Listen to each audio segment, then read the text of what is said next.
The roar of the crowd, the pop of the pads. It's Friday night in Western Texas, and it's intense. But far, very far from those famous Friday night lights on a Saturday morning here in Stockton, California. These boys play for the love of the game. And they know how to hit pretty hard, too. It's less than a minute to go in the game when the referee blows the whistle on number 58, 13-year-old Brian Woods of the Stockton Bears. That's a late hit. Seconds later, a friendly game of football turns into an all-out brawl. 36-year-old Cory Petero, an assistant coach, is seen on home video charging onto the field. Petero's son is the one on the receiving end of the late hit. To everyone's horror, Petero finds Woods and knocks the teenage player to the ground. I was walking back to the sidelines because it was kickoff, so the offense was coming out. And I wasn't expecting it. It caught me off guard.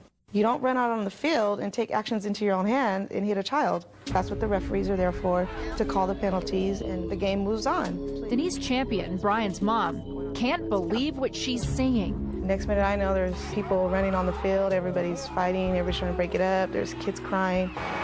It was just a big chaos. When the dust settles, the man who started it all, the 36-year-old father and assistant coach, is nowhere to be found. I saw that the coach jumped over a fence, and then there was a car waiting for him. That day after the incident, he turned himself into Stockton Police when he learned that they were looking for him. Scott Smith is a reporter who covered the case for the Stockton Record.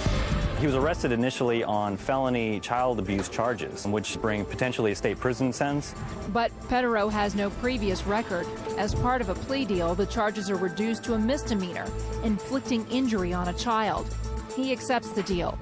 Cory Petero is sentenced to 45 days of community service and instructed to take an anger management class.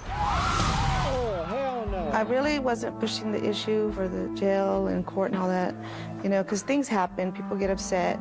I was really looking for an apology. The apology never comes, but Denise and her son are trying to put the whole ordeal behind them. I just have to teach my son to move on and do what makes him happy. We can't let that get the best of us. And Brian is moving on. Next stop, he's trying out for his high school football team. I'm going to continue to play, just make that all fall behind.